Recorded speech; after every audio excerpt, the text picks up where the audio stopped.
So I know when it comes time in the process after the static mix is done that I don't forget that idea, but I'm not going to waste half of the hour executing that and playing around with it. I want to make sure that everything else around it is locked in and dialed. So I'll just make a note of these things and be like, cool, I'm going to get there, but not right now. That's not what this like static mix foundation part is for, because that's just going to slow you down and you're going to get caught in the weeds. And even though the weeds are going to be fun, it's probably just a small color thing, and you got to think bigger picture when you're starting out with this static mix, right? Huh. What's this red button do? You are now entering a restricted area. You may experience a phenomenon known as true level saturation.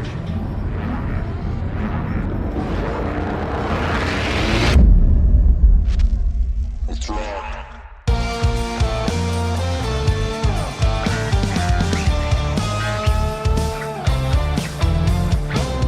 Hey everybody, welcome back. It's The Record Process, and it is part 2 of our series on mixing today. And we have laid the foundation, or the groundwork that should be laid before the foundation, I should say. Because today we're going to talk about putting it all into practice and actually starting to mix. Here we go. What everybody's been waiting for. Yay, we get to touch faders. We're here. Yeah, and we've done all the necessary work. It's been a long journey leading here, but it's about to all pay off. And that's what we're going to talk about today, is getting those first steps into the static mix and building that out and what that all means. So I'm sure there's a lot to cover here. I know Tom is chomping at the bit. He's pretty much maxed out on caffeine intake, so I can't be fully responsible for what anybody gets across the next hour, but I'm sure it'll be something, that's for sure, because he is one hell of a mix engineer. So, Tom, let's talk about the static mix. Yeah. So you have all these tracks. They're all going about. They're doing all their things. Static mix is when you take all these elements, you do all of your EQ moves, you do any compression moves, and you kind of just put it all out there and not really worry about automation right yet. It's the quick mix. If you have everything routed, like we were talking last time, and there's EQ and dynamics built into your template, if you're working in a template fashion, then you're just doing some small knob adjustments to get it to sit right and to get it to sit in a way that feels like it's doing justice to the song. It's that the 80-20 rule. Pareto principle. Love that you brought it up. Shout out. Yeah, wow. So this is the moment where you're doing the heavy lifting of you're making these like giant tonal decisions and these giant dynamic decisions with very broad strokes. Limiting yourself to a time frame for this is, for me, huge. Case, What about you? No, 100%. I was just going to say, sometimes I refer to this, and I know there's a large school of thought out there as well. A lot of other guys in the mixing community will refer to this as kind of like your 1 hour mix sometimes. And of course, that might vary. That it might be like a 2 hour mix. It might, if you're really cooking and have a template and all of your routing like stuffed out in that we talked about, maybe it's a half an hour thing, depending on the track, right? Maybe it's like, basically for this, we're working as fast as possible, and it's really, and if everything beforehand with the routing was set up nicely, and all of our VCA stuff, all of our grouping, all of our busing, and we have stuff that maybe we know already works really well in broad strokes, that we're trying to get a balance. Because the big thing, and I think one of the largest takeaways that we talk about in terms of mixing, it's like the old school. I mean, they used to like straight up call a lot of like front of house guys and studio guys like balance engineers. You know what I mean? Because that's really fundamentally what you're doing, right? And what your goal is to balance all of the components that make up a song in the most pleasing and most emotionally evocative way, right? And so sometimes that means taking a bit of a corrective approach. We hope not. Hopefully the tracks that you're using, especially if you've kind of followed the process all the way through and are improving at each stage, then hopefully that means that all of your tracks are ready to go and don't have too many things that need to be improved upon or hidden or adjusted. You don't need too much corrective EQ, right? Things are in proportion to where they're going to be sitting in the mix and what role they're playing. But sometimes you get to the end of the process and you get to the mix phase and you realize, okay, my guitars feel a little too bright for the rest of the song, or maybe they're competing, and so maybe we need to make some of those adjustments, right? But and so you're balancing from not only a frequency perspective, but also from an energy perspective. And we'll talk here about what the process and timeline of like what we go to first in what element, and a lot of that will ultimately vary for what kind of mix, what kind of music you're working on, of course, and that defines a lot of that. But the 1 hour mix, as I try to hold myself to it, sometimes I will honestly even set a timer because it helps me walk away and it helps me not get stuck in smaller micro decisions that honestly might not even matter later on down the line. So that's a really big thing, is how quick can you get a balance that you can sit back and be like, yeah, this is going to come together. How quick can you get a balance of a mix together that, and Adam, the way you were talking about working on your process, you're kind of working in a way where you're building that throughout the writing and recording process, so that when you get to the end, you pretty much almost have that static mix in place, already, which I think is great. And that's a perfect example of that, right? Yeah. And even like throughout the demoing process, like this is kind of the place where I'll like this is almost my finish line when it comes down to like demoing, because I don't want to spend too much time on the mix, because I want to like leave room to like create the next thing or whatever it is. But for me, it's like this is like the most critical part of like what I'm doing when I'm demoing, because this is the part where I'm going to get all of my ideas across. It's where I'm going to prioritize what instruments and what parts are the most important out of the entire track. And this is also the part where I get to like do, a lot of my more like broad stroke mix decisions as far as like EQ and like reverb and things like that goes, because like this is my time basically to get all of that in order, so that when I'm actually sending this out as the finished demo to my mix engineer, to the artist, whatever it is, this should be the part where like you're basically like 60-70% of the way there. Right. And you don't need to spend too much time on this, because you just want to get it out the door. But this is where I'm gonna like, have my idea put together, and then also just like looking into references and stuff like that, making sure that like whatever it is that I'm going for, this is kind of where I'm making those decisions right then and there. So if I want a guitar to sound a certain way, or if I want a drum sound to sound a certain way, per like a record that I already like, this is where I'm going to start to get those ideas across, so that it can just keep translating down the line of the post-production. Right. Yeah. And I mean, that's effectively, being able to do those things, and you have all of that kind of baked in for, the way that you're wearing hats. But like for Tom and I and anybody out there that like, on the other side of very, deliberately like just coming in at the mix phase, being handed off a track or a session, right? This is where you kind of figure out what's going to be that character moment and what's going to be most important in this song to really sell it and bring it home, right? And sometimes, again, like we said, we'll talk about references as a baseline. You're kind of sending this out and making sure that nothing's jumping out at you, or if it is, it's jumping out in a creative way that you're okay with, that really, as Phil Niccolo would call it, a nice little eye poke.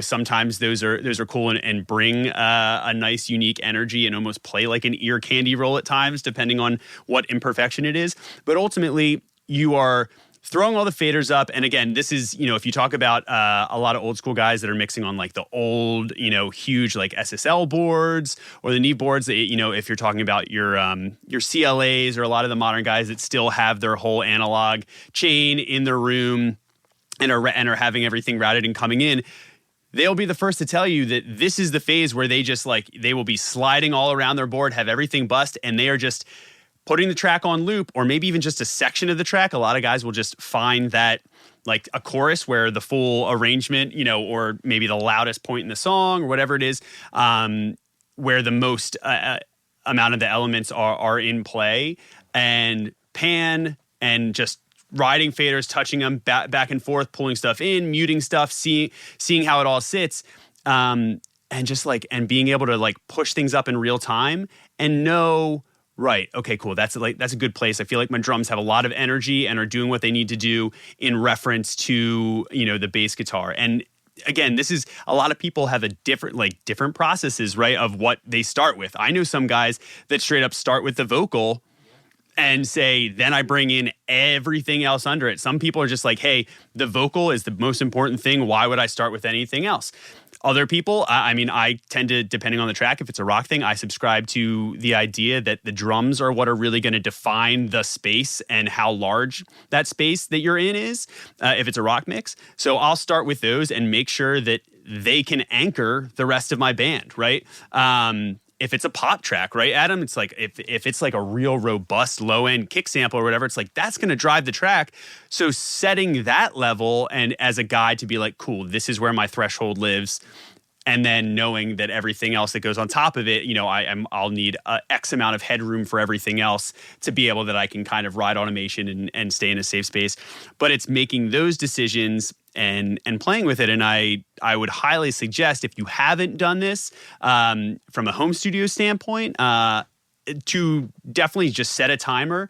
And maybe it's not an hour at first. Maybe it might be 2 hours, right? But the big point of this, and Tom knows this, we talk about this all the time, the reason that you want to do this as quick as possible is because you're also, after too long, you're going to start to, your ears are going to fatigue, especially if you're doing this at a slightly higher level, maybe, and really trying to get inside and get inspired by the track. So the quicker you can do that and get things to a place where it's making you feel something instead of trying to correct things, that's the place where we ultimately want to, kind of stay and be like, great, let's save this as our static 1 hour mix session, right? And then you can work from there. But 9 times out of 10, a lot of guys will be like, damn, honestly, the drums just sat in a way better place. I don't know what I did. I want to, 3 iterations later, to be like, I think I just want to come back to the basic static mix on this element or whatever, So, but yeah, and that also kind of, plays right into Tom, and what Adam mentioned as well is if you have a reference, this is where that reference mix really comes in, right? Yeah. Yeah. And it gives you a baseline for your tonal elements. Yeah. So all right, I have a reference mix for XYZ band and they want their kick drum to sound like this. This is the track that they're using for this. And this is how it's sitting in that mix. And how does your track differ from this reference track? And what does that mean for how you have to, do I have to add a compressor on my snares? Do I have to cut a little bit of 120 from the kick and get that second overtone or the first overtone a little bit down? That kind of, those kinds of movements are what we're doing in this static mix. Right. I think another important thing, and kind of going back to our setup, is if you are confining yourself with the gear that you're using or your routing, for me, I have all my vocal effects or vocal effects, meaning reverbs, delay throws, different types of delay, mono delay, stereo delay, ping pong. I have that already set up. So in the static mix, I'm not thinking of, this vocal needs this delay here or needs this reverb thing over here. I can just do it and then make a few small tweaks, and it fits right in. Right. And I'm not spending the time on routing that. Right. And I mean, sometimes I know people that don't even get as granular sometimes and save portions of that and almost think of that as part of the sweetening that comes next, you know. For sure. But it does matter if it's defining the space, like we said. Yeah. That, that's where it really is. It needs to be there if you're going to play off of that later on. Exactly. And like for like a hip hop track where the vocal is like, it's the vocal, it's the 808. Everything else is like ancillary. Yeah. At least in for this particular song. So like defining the space of the vocals and how the vocals are playing with the rhythm of the 808 and I guess the kick drum also. Kick drum and snare drum. But like how that's playing with that and the effects and how they play with that and identifying that in the static. Right. So that when we go and do the other elements of the track, it's there. Yeah. And I mean, and that might even be like, too, if you're figuring those things out. A lot of times I find, that if I come across something, maybe something that's a bit more, we talk a lot about the idea of a micro movement or versus a macro movement, right? So in this case, if we're trying to confine it to more of the like macro movements of like, okay, cool, settling in all of your rhythm guitars and how they marry to the bass and, how the vocal sits on top of that in the mid-range and whatever, to make sure it's balanced, but everything is clear and really punchy. I think sometimes there might be things where you're like, ooh, right, there's like a weird ringing in these guitars. Okay, cool. I can either like spend time because I know it'll take this like surgical move and I got to go look for, this other plug or this, whatever. Maybe that's not even the point where you do that. Maybe that's the point where you make a note of it in the track, or I always like to have just like a legal pad while I'm doing this. So if I have an idea like, ooh, do like a weird, flange stereo delay throw on this thing, or like start to kind of get some cool creative concept ideas, instead of going and taking the like 20 minutes to go execute that, I will write it down or put like a little marker and reminder for myself later on. So I know when it comes time in the process after the static mix is done that I don't forget that idea, but I'm not going to waste half of the hour executing that and playing around with it.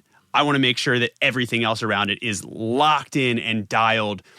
So I'll just make a note of these things and be like, cool, I'm going to get there, but not right now. That's not what this like static mix foundation part is for, because that's just going to slow you down and you're going to get caught in the weeds. And even though the weeds are going to be fun, it's probably just a small color thing, and you got to think bigger picture when you're starting out with the static mix, right? Oh yeah, 100%. So yeah, and I mean, which is kind of an interesting thing. So, I mean, and this is a really good time too, Tom. You mentioned like references for tonal elements. I think as far as mixing, I mean, if you haven't already heard this from, looking around online or on YouTube videos, I mean, it almost goes without saying, but again, it can't be harped on enough that, I mean, guys like Tom, myself, and really probably any mix engineer out there, and even like producer for that matter, will all tell you that, their tastes are derived from the things that they listened to growing up and the things that they were inspired by and shooting for. And that's all in what references you throw in and you stand side by side, right? So it's like, if I love Jimmy Eat World is one of my favorite bands, right? I love what they do, and I always love how their records sound, right? And I love that they're big, but they're clear, but they're also, from a tonal standpoint, they're also really tasteful in their own way, right? So if I'm working with a band or I get a track to mix and they throw out, sometimes I will ask like, hey, if the track can feel like it's going either way, or nowadays some bands will just be like, hey, here are the guitars, and they're just DIs and they're just like, we're going to reamp. Then I'll be like, great, give me like a little bit of like what's your chain that you live? What have you used in previous records? Or if they don't have previous material, it's like, give me a record or two that you really like the guitar sound that fits, with the vibe of the song you gave me. And I'll use that and I'll line them right up. And there's a couple great plugin alliance. I know I've used a bunch of like Magic AB, like reference plugins that you can throw on in your session where you can actually, it couldn't be easier to flip back and forth and be like, cool, what's the mid-range of these guitars sound like versus how much mid-range of my guitar, you know what I mean? And get them there really quickly where you're like, right, okay, cool. Like those guitars that they're talking about I got to scoop the hell out of these guitars to get them to sit there. And that's a broad stroke thing. And you can do that really quickly if you have references pulled up and pulled in to do those kind of tonal balance things and do the sculpting and the broad brush. You know, I mean, if you're thinking about like, you know, like sculpture or pottery, right? Yeah. This is not like the fine tip point detail stuff. This is just cool. It looks like a head I can tell that's a nose, the eyes, and I can see that it's going to be a sculpture of a man like this, right? Or, you know what I mean? Like that's kind of the static mix phase where you're like, oh, that's going to be a great looking head, you know? So that's kind of why those bass references are great. And even at that finishing point, and even as it comes down to, we'll talk much later on about master references and loudness references. That's a huge conversation that you should definitely have. And I've started trying to have that more with clients just to be like, hey, what are your expectations? Because if you're listening to a mix, you know, sometimes depending on how informed they are, they won't know that you're sending them an unmastered mix. They'll just be playing it right next to some other mix, or more so now, a lot of streaming platforms, they're not all, you know, not all completely normalized. Yeah. They're not all created equally. So some of them will tax things or pull down or up files. So if they're listening to a CD like MP3 wave reference mix from you, and then going on another platform and listening to a song after it's going to be apples and oranges when it comes to volume. So having that conversation is too, and using references from that standpoint is really good all the way through the process. But specifically here, it's a good time to check in and at least be like, cool, I'm going to shoot for the low end in this track, and I'm going to shoot for the top end or the mid-range in these tracks. Now I have them in so that when I'm ready to see where things come together, I'll know at the end of the process, I can just pull them back up real quick and be like, great, we're still right there. Sounds good. Yeah. So we have our static mix, or we're building it right now. We're in this range. We have this our references as our bass tonal elements. Now, the one, like, I feel like it's almost like a faux pas in the mixing community is like the solo in place. Like, let's play a game of the record process does Mythbusters. So put on your best Discovery Channel goatees. Oh man, and thick rimmed glasses. And if one of you has a beret, not both, just one of you has a beret. I wish I did forget it at home. Slap it on. One of the biggest, tropes in mixing, and I heard it all throughout school. And I want to get your guys' opinion on this. The one thing that I was always taught was never solo out your tracks while you're mixing. Is it a myth? Is it plausible? Is it busted? What do you guys think? Wow. I forget how Mythbusters did it, in all honesty. So they would prove it, and they would be it was either the options were like myth busted, plausible, or just like inconclusive. Yeah, so is plausible like it could happen. It could happen. Okay. I would lean towards plausible, but here's my justification, right? So, and Tom and I admittedly we got into a little conversation even before this episode just about this. It is okay to use the solo button, but I would raise you that this point of the process, when we're talking a static mix, is not necessarily the most appropriate part to do it, because the idea of if you're taking a track into solo and trying to manipulate it and process it, you should already have a goal in mind of something that you're looking for or something that you really need to zero in and take it under the microscope to do. For example, if there's some sort of like strange frequency ringing in guitars and with a lot of like heavily processed electrified, instruments or even like drums, you're like, man, like what is that like metallic like thing? Or for example, the classic like maddening snare drum ring, right? You're trying to be like, oh my God, where is that, and you're going in there trying to isolate it and dip it out, right? And get surgical. That's a totally acceptable time to fly something into solo, right? If you're trying to like do that. Or on the other side, if you're not taking a corrective approach to something if you're really trying to embellish or elevate a specific quality of something, right? So say you're playing around with like a saturation, or you want to really be able to hear the attack and release time of a compressor that you're using on something at a certain process to really dial something up even heavier. Sure, then you want to know what you're doing so that you can like dial those very specific things in and the whole mix isn't distracting you, especially if this isn't something that's really on top of the mix, right? However, during a static mix, those again are probably things that are better saved for later on down the line when you're kind of going through and doing all of these like automation things, sweetening things, making the color of each sound a little bit, saying to yourself, hey, can these guitars be any sicker? Maybe. Let me go in and try. Let me solo this one and see what I can do under the hood. But I think where a lot of that convention comes in, right? And a lot of them, because you're just like, it's also not a great thing to start up and be like, cool, here's my kick drum. I'm going to spend a half an hour on that. Cool, here's my snare drum. I'm going to spend a half an hour on that. Cool, here are my overheads. I'm going to spend a half an hour on that. And then you unsolo everything.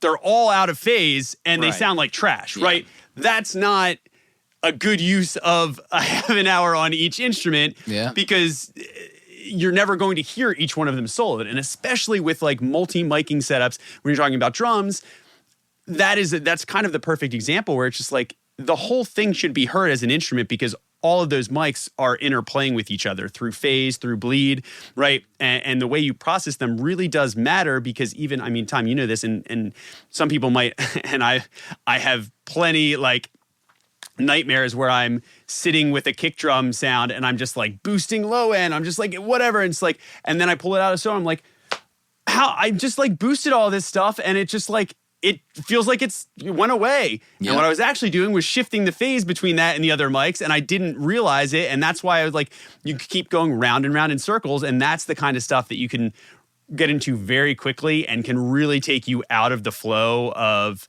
building on good decisions and just fundamental balance stuff. So this is why, I mean, and again, in practice, like do less in solo and save that for later when you know you have a really good balance. The older I get, dude, the more time I just sit in this arena and say, how can is it maybe the bass, instead of like boosting a bunch of low end or instead of like putting another plugin on it, maybe the bass just needs to go up 1 dB. And then you know what I mean? I'll start to look for like simpler solutions before I reach for some of that other stuff and go into solo. So I would, to answer your question, Adam, it would also be plausible for me, but for a different reason. Okay. It's for the vision of the track.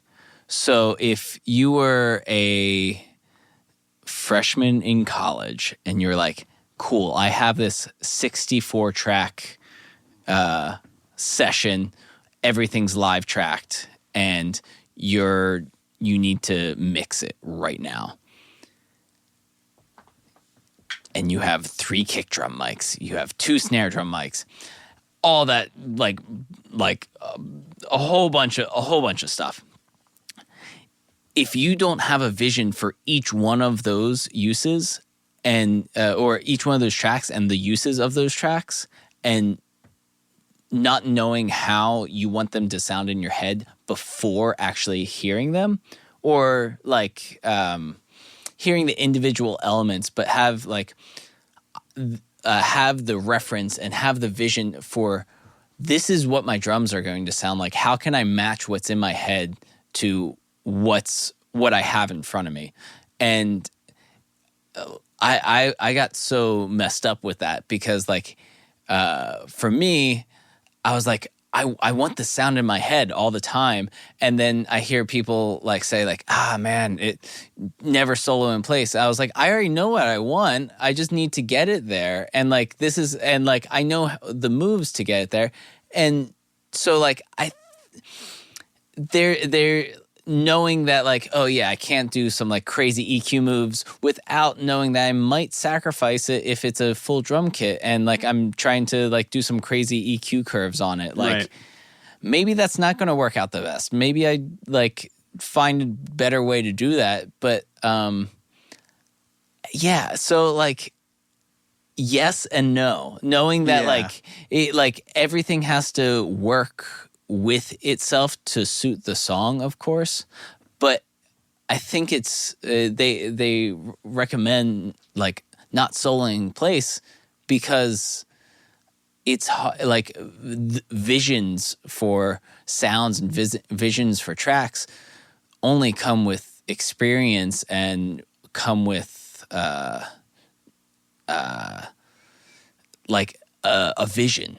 Right. A vision, And, like artistic vision for like what the song is from either you as the artist or you as the mixer coming to it creatively. Right. And knowing how to get there and having walked through that, time and time again. And I mean, that's a perfect example. How often have you, I know I did this so early on and still do, where it's just like spending too much time on a soloed guitar thing, every frequency starts to bother you. Yeah. You know what I mean? Oh, yeah. And so then before you know it, you're like, oh wow, I'm cutting it 300. I'm also cutting it like 2K. I'm also cutting it like 4 because it's now everything's down. And now I a dB. actually just needed to turn it down a dB, which is effectively what I've done. Yeah. Except now I'm making it sound less natural. You know what I mean? And so then when you take it back out in the mix, you're like, oh cool. Well, everything was bothering me in the low mid range, but now this guitar is completely neutered. And where did my warmth of the whole balance go? Oh right, that wouldn't have happened, and it wouldn't bother you as much if you weren't listening for a half an hour maniacally over to that one like section loop. Totally. And like there's like a whole school of people that don't use like EQ on pretty much anything. Yeah. And it's all about moving the mic, and like Al Schmidt was like that. So like there is merit for that, and there is merit for all of this, but again, depending on the song, depending on what process you're at in the song, and what artistic guidelines you have, that may not work. You may have to reach for EQ. So like, I guess the message is maybe like take the rules into consideration, why there are rules, and then just completely throw them out as well. Right. But yeah, okay. I mean, like, that's that like I believe it's a Charlie Parker quote of like, master your instrument, learn your scales, do all that stuff, then forget about all that stuff and just play. Then throw it out the window. Learn the rules. Learn the rules to break them, right? Yeah, exactly. Like that but that probably gets into like a bigger like discussion of like when you should be doing like macro changes versus micro changes in your mix, and like maybe you can speak a little bit more on that about like when it is time to discern, when you should be making like more like big sweeping changes versus like getting surgical. Yeah, I think it's more about when it's relevant to the emotive quality of the song. If there are small micro changes that's going to completely shift the song for you, then yeah, that's a macro change. Even if it's like, oh, there's this one delay throw on this one portion of the verse right here. But maybe that makes the song, and maybe that's the most impactful moment for you of that song. Right. And like that moves it from a micro to a macro. So like, in my head, that's at least where I'm at, like with classifying. If it's detrimental for me not doing it in the macro, even if it's a micro move, then like it's 100% a macro now. Right. Or I mean, something as simple as if there's a certain element of a track that I talked about eye pokes earlier. Mm-hmm. It's like if there's a certain element of a track that's really distracting you, and it is preventing you from really getting inside like the essence of the track and sinking into the flow and having fun, then you should go deal with that, you know, so that's not a thing that keeps every time it passes like, oh, God, like don't like you want to get past and deal with all the things that are going to take you out of the mix and take you out of that flow state. So yeah, if that's a thing where it's just like, it's this weird, like, maybe some instrument did like a filter sweep and there's like a crazy high end like crisp, like clip or something, and you're just like, man, I should really just go deal with that or find that and notch it out, then do that. Then I think then that's where it should be done. Whatever helps keep you in the flow and mindset of the mix right then and there. Deal with it. There's like even like you brought up the sculpting thing earlier, and I think that's like you do all these macro moves, and the macro moves become smaller and smaller. And until you're doing the fine detail. And at that point, the fine detail feels like macro moves because you're like, you have nothing left to do. So I think once you're down to like the nitpicking of like, oh, this one guitar can come down to a quarter of a dB, or like this EQ thing can do this very small thing at this one particular point, I think you know where you're at. You're at the very, very, very like finest point of like the mix. Then it's time. Then it's probably time to start committing to some automation and effect sends and finishing off the creative flourishes in your like in your process for sure. So like now that like we established like what this like rough mix is like. I've been really, really, really like enamored by a couple of the new features of the Pro Tools version that like Pro Tools is finally catching up to like all the other DAWs for me on like some of the cool stuff. But like the idea of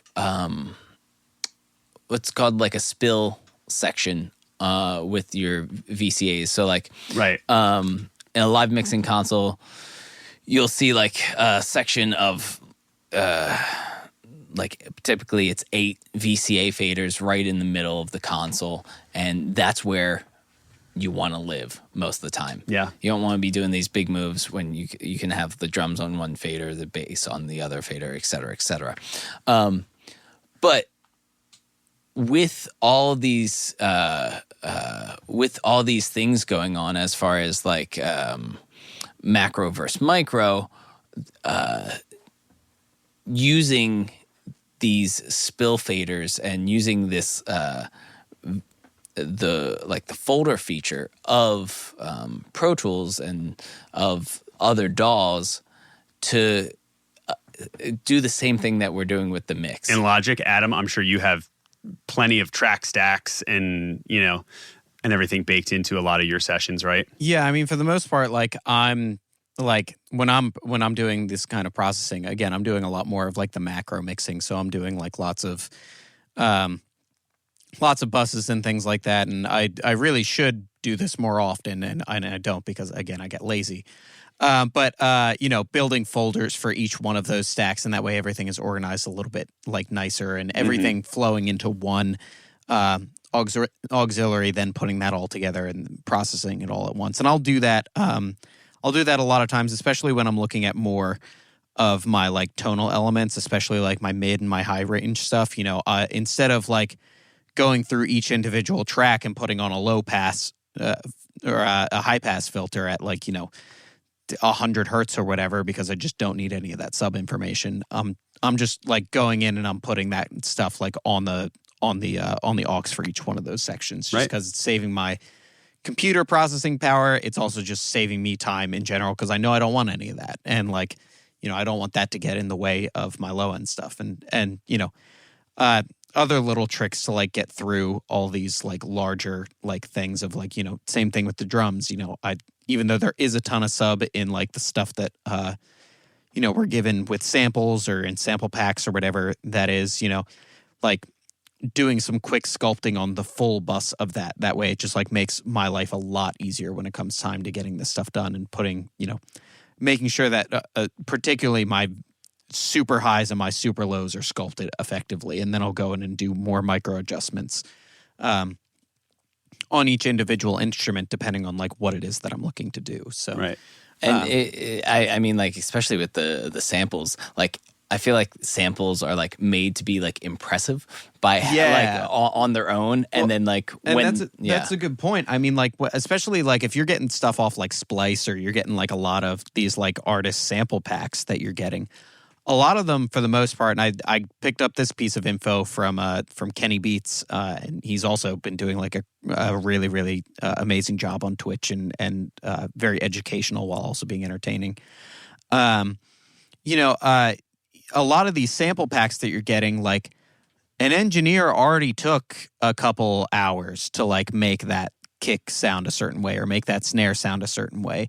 You can continue to process it if you want. But if it's not hitting the way that you want it to hit, then there's one of two problems. One, it's just like, maybe it just does need like a little bit of alteration, maybe like a little bit of extra reverb, or you got to cut out some of that ultra low end because you don't know how that artist was mixing it. Like simple sculpting things, or it's just not the right sound for the track, and it's worth replacing. So I think, especially dealing with that kind of stuff, you have to be really, really conscious about like not over mixing those kind of things and looking in broader scopes because you're already getting very processed material to work with it. Well, and Tom, I think you kind of said it best in like getting to the point where, and I want to go in and talk about, some more like conceptual stuff of how to envision a mix. But I think the best way to sum up the static mix in terms of what you're shooting for in the approach is the idea that, sure, if you take those spill VCAs, right, and say you have like the 8 basic faders in front of you, right, and you're playing around with those, for an hour, right, and maybe just doing slight corrective shaping if you need to on some buses or whatever. But ultimately, when you stop moving those 8 faders, and you're like, you're in a good and then spot, you're starting to reach for like, just the kick fader, just the whatever, and then you're like, all right. Now I'm starting to reach for like just the background, and now my movements are less like, cool, couple dB, and now my movements are just like, should that be like a touch up? What can I do with that? Then you'll start to be like, cool. Now we're not in the realm of like volume. Maybe we're starting to get into the realm of EQ and like really defining the micro thing. So I think that's actually like once your fingers start like floating further out, metaphorically floating further out from those center spill faders, like that's when I think you're in a good place to be like, cool, I should maybe I should like print down my static mix right now and just have that and then and save this session. And then either maybe if you're going to keep working, get up, take like a 5-minute break, reset the ears, right? Or reset the eyes, all that. Or maybe even like, and I do this a lot too, I'll just do a static mix on one, do a static mix on another project, another whatever, and then I'll come back the next day and that's where I'll be like, cool, now I'm going to take this song all the way and start doing my automation and sweetening stuff, And so I think that's a really cool and cool a good place to watch this happen too. Obviously, there's a ton of great resources on the internet, and maybe you guys can help me fill in the blanks with some of this information here. I remember watching a YouTube video, and it's this engineer, and he's in like a good looking studio, big like SSL style board, and he's doing a static mix on Beat It. And maybe you guys have seen this online or not. I'll see if I can find the link and I'll put it in the description for this episode. But he has all of the rough, he has all the stems for Beat It, like playing through a tape machine or through the DAW or whatever it is. And you watch him just build this track from nothing. Like he starts with the drums and he's just like balancing everything and throwing EQs on, and he does this whole mix before the song is over. So it's like, it's not like it's a really cool way to watch somebody who knows what they're doing, like get that to a point where it's like, okay, this feels really good. Now, I'll probably do a couple takes of automation, because obviously if you're doing like analog board mixes, automation is no longer like you drawing something and telling your computer to do it. It's you physically moving faders and things. But he gets this static mix like dialed in like, again, like under 3 minutes, and it's crazy to watch, but it's like, I think it's really informative, and I think it really illustrates what we're getting at with this really well. So we'll find that link and we'll put it in the description for you. But once you have that static mix, now you can like look more into the granular things. And Tom, maybe you can explain this really well. When we're looking at a mix, what do you think is the best way to kind of approach it? How can you break it down into terms that like can kind of apply to all mixes. Yeah. So, and we kind of touched on this during the tracking, because if you're not going into tracking with the mix in mind, then damn. This is why we do this. This is why we're out here. It's all cumulative all the way through. Something that you did 6 months ago is going to now affect how you have to treat it at this point in the mix. You can't run from it. It'll get you. Yeah. So and how I like to look at the mix, again, this is just one point of view, is your X, Y, and Z. So you're looking at a 3-dimensional graph. Yes. So where the X is the position of your player and instrument, and that can be affected by your volume and your panning and the core, and like both combined. Right. Your Y axis, your height, is affected by your frequency of the instrument or player, and can be affected by, again, volume or EQ. The last element is our Z, which is our depth of our instrument or player. And at this moment, I want to, Casey and I were talking about this beforehand. Depth, to me, is represents element affected by time. And you can describe depth through something getting affected over a period of time, or affecting time itself, which is cool, Right. cool concept. So and those effects can be so the Z-axis can be affected by volume and these time-based effects. Case, talk to me about the Z-axis for you. Right. So I love it. So, and a lot of times, again, so it's actually interesting that I know there's a lot of different visual representations, and Tom and I will, I'll bring up, I'll mention a book here in a second that we both kind of referenced. But basically, when it comes to that, and you're talking about the depth of a mix, I think, there's a lot of ways to imply that and either leave that or minimize that when it comes to, hey, I want something really upfront in your face, right? Say you want a vocal to feel like it's right in front of your nose when you're listening to it on a pair of speakers. You want it to be the forward-most thing in the mix in a way. You can do that with volume, but you can also do it, you can also kind of push it back in the mix by adding time-based things that kind of smear its imagery, right? And send it in and reverb is a perfect example of this. It is a time-based effect where it makes something trail and linger and expands, its effect and the way it's felt and perceived visually in a space if you close your eyes and listen in a stereo field. So I think about it like that, and sometimes I think about, when I listen to, maybe some rough mixes, or I hear, mixes of other bands, I think that's the one thing that you start to lose the more you compress something or limit it or crush it. Mm-hmm. So the loudness wars that we've talked about and mentioned on the show already, people trying to master things hotter and hotter and hotter just to be more competitive and louder and sound, have a perceived loudness, higher than the track before it or whatever. You do start to lose a lot of the depth of some of those things, whether it be a vocal, whether it be an acoustic instrument, whether it be an electronic instrument, that has some really nice reverb, but if you squish the crap out of it, you lose the depth of that reverb. You lose the depth of that drum room, too much.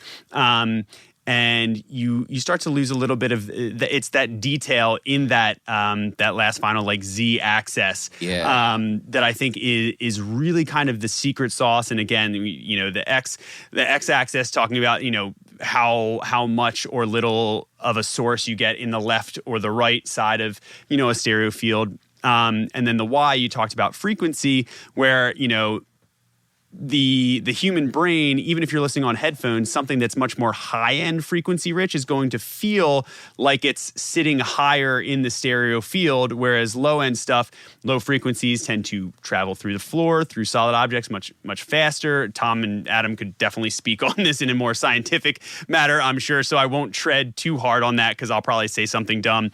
But for all of that to say, that's your high and low and your side to side. And then that depth thing is like really what you're controlling with the fader stuff too. Yeah. At the first initial point. And then obviously compression will either lessen that or increase that perception of depth a lot of times. But the faders and the volume specifically is what's bringing something way out in front of everything or pushing it back by pushing or pulling that fader, right? Yeah, and really playing with, I think the most underutilized knob by like novice mixers. Ooh, what is it? Is on the reverb.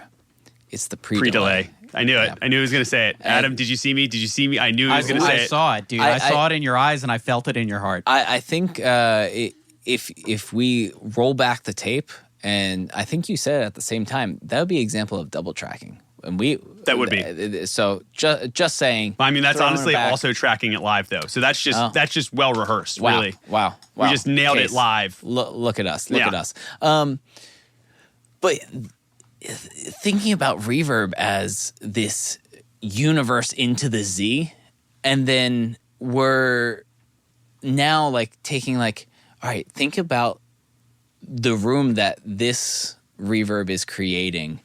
And how far into the room are you? How far is the mic into the room? Right. Where is this placement? And like, it's such a powerful knob.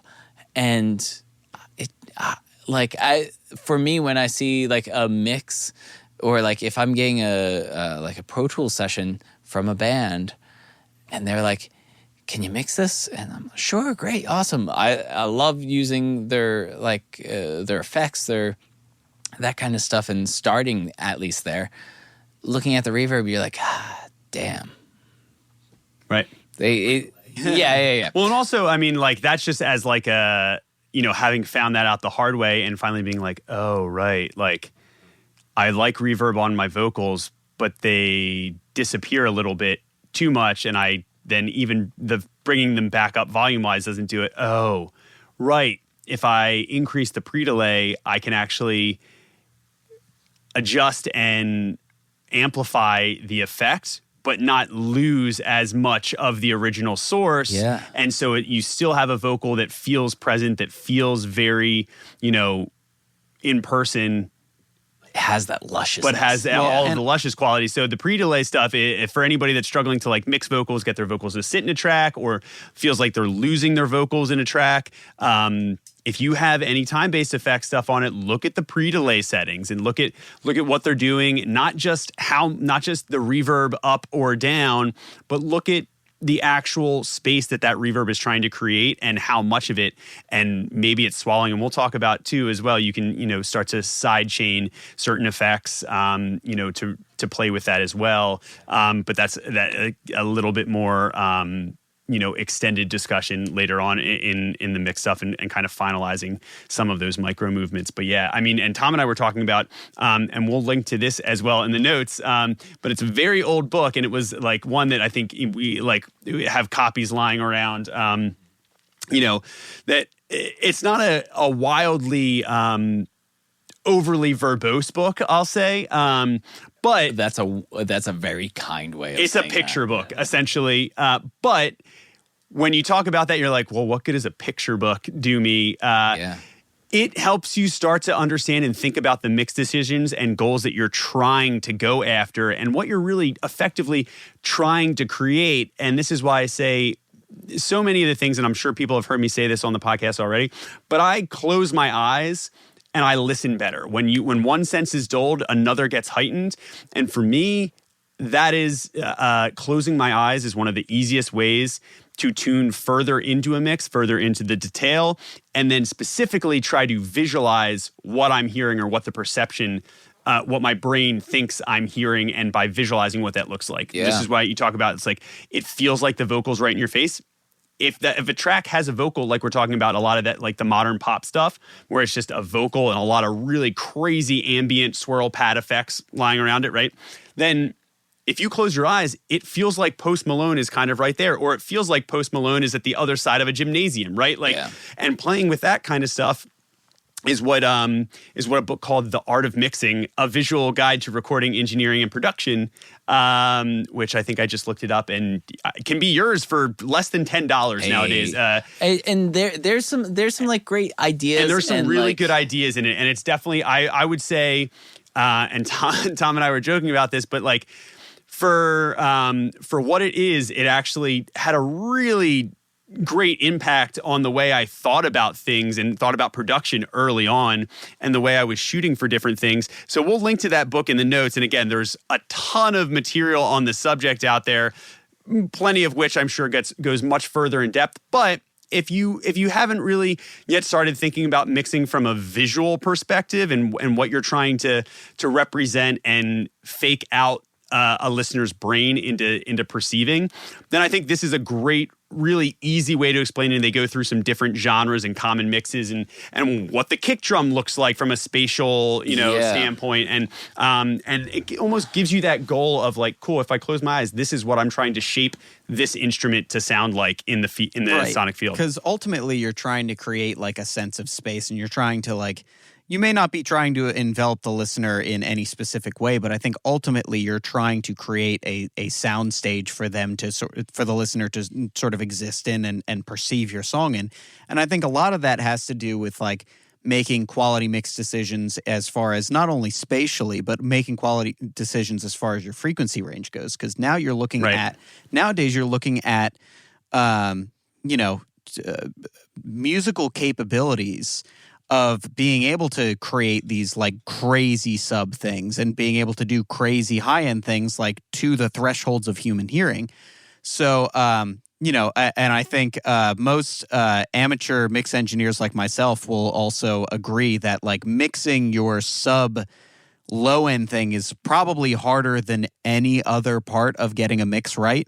And I have spent definitely more time on my sub frequencies than anything else, but by making these like solid mix decisions of like creating this sort of space and depth and width and height, you really create an experience for the listener. And I remember like the first time I really noticed this, I don't know if you guys are Primus fans or Les Claypool fans, but he has a solo record, and that song of Tales of Wales and Woe. I think that was like that was the first title. Yeah. What a genius, dude. But that was like the first time I remember being like in my car and then not only seeing the sound stage as just like left to right, but also seeing it up and down. And I think that has to do a lot with like the quality of the mix decisions they made of being able to delineate between like what belonged up in the upper register of that sonic space and what belonged in the low end and the sub, and then what belonged, out wide. And like there's like this all gets into like a larger discussion of like psychoacoustics and how to create these spaces within a stereo field. And like Tom, you were saying about with pre-delay, the psychoacoustic implication of that is that as you're a source inside a room, the further away your first reflection point is, the farther your ear perceives the boundary. So like that's why we make these kind of decisions, is to kind of create this whole space. And doing this all within the foundation is like key to making your soundstage and giving your artist or your song or whatever it is that sort of like space to exist in. And I know like there are now crazy advances in like spatial recognition for music. And maybe Tom, you could talk more about this, because as far as I'm concerned, you're my leading expert on this. But like even going into like the Dolby Atmos stuff. Yeah, and so like. I think one last thing to touch on frequency range, and it goes back to this like the new range of like Dolby Atmos type style of systems, is that it's driven by consumers. Right. The ability to produce low frequencies has been directly associated with how well can that be reproduced in my car, or how can that be reproduced on my tiny, tiny phone. Considering the final. Yeah, exactly. So thinking about that is like that's a huge driver of where music's going today and how it affects the genre. Yep. So like looking at like a Dolby Atmos system, it does that downsampling and it does that or the down mixing. Sorry, the down mixing and like knowing what is going on in your system per your system. Yeah. And like, so like you can do this mix in a 60.4 like mix room designed for Dolby Atmos and then play it on your phone that recognizes that it's a Dolby Atmos mix and then downsamples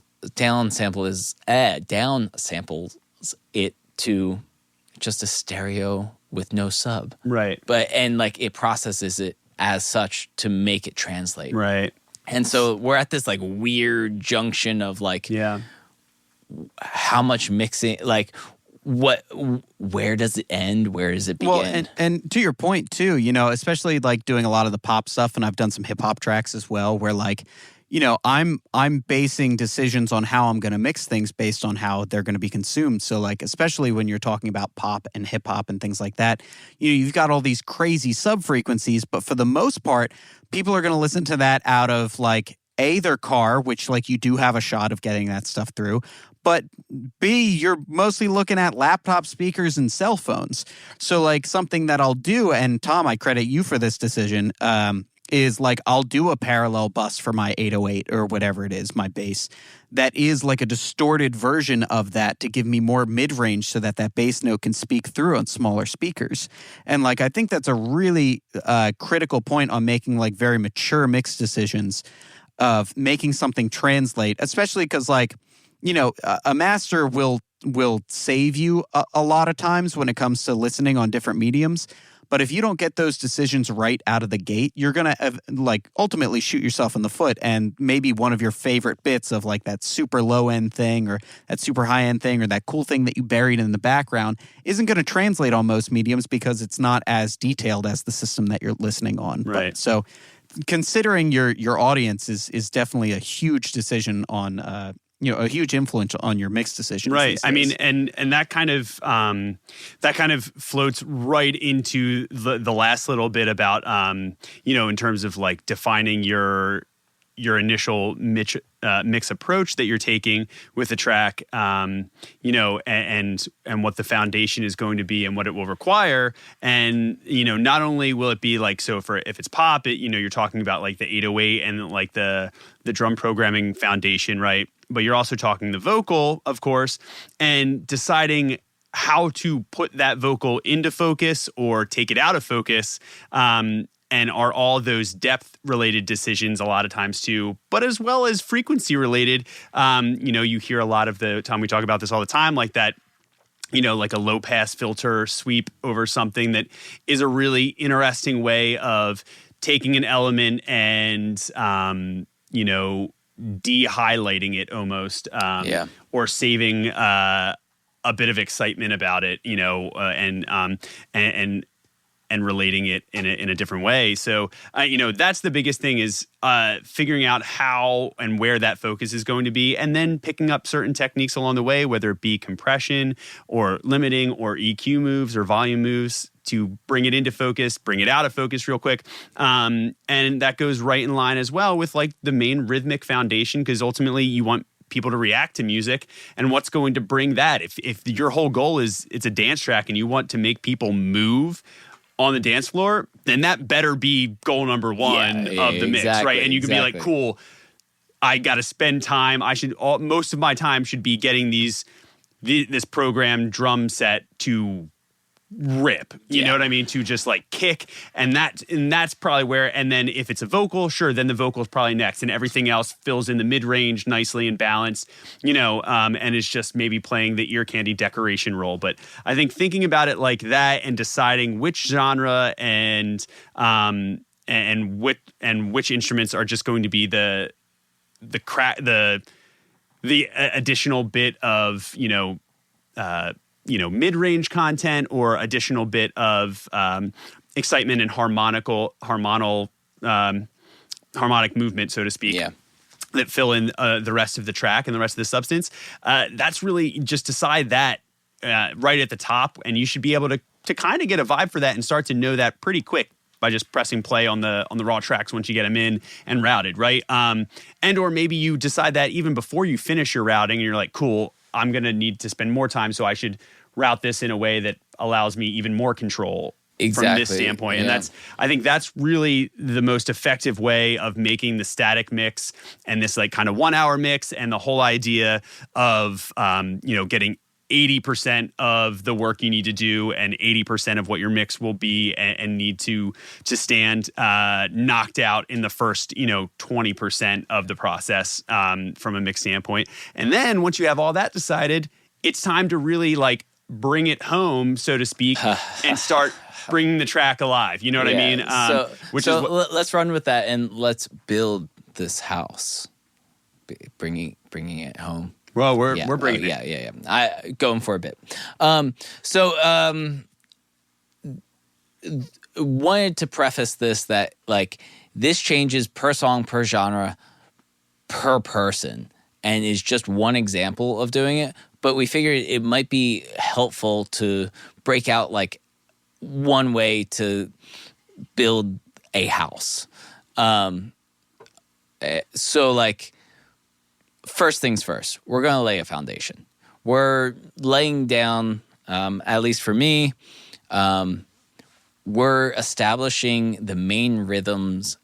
We're establishing that element. And like, again, let's say it's a pop production that has some like guitars in it. I feel like that's a pretty safe bet. So we have our main rhythm element, and the next piece of the puzzle that I'm going to look for is that like chordal bass frequency movement. So whether that be like some low pads, our bass guitar, our bass synth, that kind of stuff, that we're establishing some sort of chordal harmonic movement in the low register. I'm going to say sub 200 hertz, and like as like the fundamental frequencies. And then like maybe sneaking in some other things that are just establishing that rhythm a little bit more. Perhaps one could say that what you're alluding to, Tom, in this house building analogy would be maybe the utility lines. For example, the plumbing. Oh, wow. The electricity that is... Case, you know a thing or two about house. That is running through... I do have one. That's about where my expertise starts and ends. But I see a lot of them walking down the street every day. And in that regard, yeah, you're laying the concrete, then you're putting up that foundation.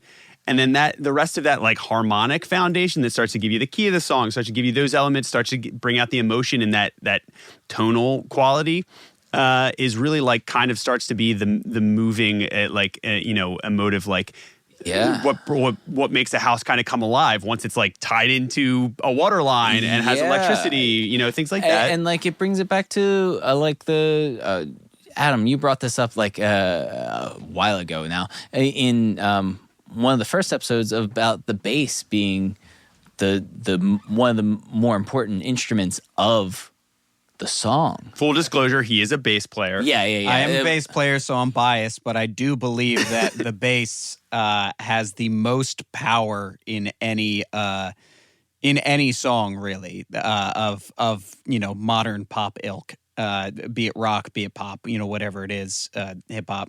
The bass controls the most emotional quality out of the song. Yeah. And so like we're establishing the rhythm and the motive quality in relation to that rhythm. Right. And I think that's a great first goal to hit when we're making this static mix. Yep. And and we're elevating our static mix. The next thing is we want to find the focus. So again, it's a pop song with some guitars. Our focus is going to be on the vocal. That's our main element right here, because everything else is ancillary. Right. I mean, just food for thought. If it's an instrumental, I don't know. If it's a Kenny G tune, it's Kenny, right? Yeah, that's your main focus. But it is not. Who's the star? Figuring out who's the star of the mix. Well, and also what's really interesting, and Tom, I talk, and we'll make a note here and link to this as well. But we've, I think, talked about this before on the record process. But a book called Mixing with Your Mind, that they talk about. He talks about it a lot, like the approach of pulling down all the faders, right? And then pulling up one fader, listening to it for a little bit, pulling up another fader, and seeing which one, if this is, for example, an instrumental thing, seeing which part of it is like grabs you, seeing which part's really exciting, and then being like, okay, cool. This is the one that has the most excitement. This is going to be my lead. I'm going to pull this out and make sure the excitement of this line for this section is maybe not even just like the focus like way out in front, but that I'm like embellishing the things that it gives me, embellishing the rhythms, embellishing the timbre, embellishing the excitement that part gives me, and selecting parts like that as opposed to just, well, I guess this will be the loudest thing because it's, this instrument. It's the lead guitar. Right. And like, you know what I mean? This is the solo, so it has to be here. And maybe it should, but doesn't have to be. Like if it doesn't. Or that could be like that's down the center, but then like maybe that means that then the other supporting part that's the most interesting like rhythmic bounce to it that gives that extra little bit of lift and energy to that section. Maybe that means you're like, oh right, well I better make sure that I really elevate this by like putting some delay throws on it and making the whole thing bounce, or like side chaining it so that it kind of jumps out of the track a little bit in some way, and using it like that, right? So kind of getting down to it, is finding that one thing, and that it doesn't always have to just fit a conventional mold, that you're looking for what the tracks are giving you and what they're kind of being your guide, right? As the song is always kind of your guide for this kind of stuff. So, that's, I think, going back to that, the static mix, let the song kind of tell you what things about it are going to be the most interesting, and the genre will often inform that and define that, and you can go look through that based on references that you have, and references that a client or another artist might be giving you, right? Or your own songs, previously recorded material. So, and then next, once you have all this established and you know what the biggest moments and most exciting things are, and you have this static balance printed out, then get up, take a break, and it's time to come back, and the house is now built. Now let's pick the shutter color. Let's really dress it up. Give it some curb appeal. Really like embellish, decorate. Right. Some nice. A lot of real estate buzzwords. Some nice throw pillows from Home Goods. And that is what we will get into next week when we talk more about finding the magic in the track through automation and breathing some life to your final mix. So thanks again for joining us, and until next week, take it easy, and we will catch you soon.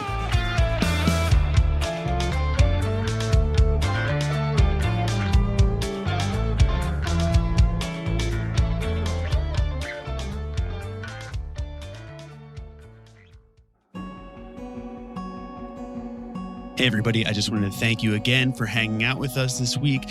We are going to keep rolling right along next week with part 3, where we are going to get into breathing life into our mixes using things like automation and creative dynamic movements to really bring out the magic of our songs and keep things pushing forward to that finalized state where the song really comes to life. So you don't want to miss this. So definitely subscribe wherever you're getting your podcast, and we will catch you next week on The Record Process.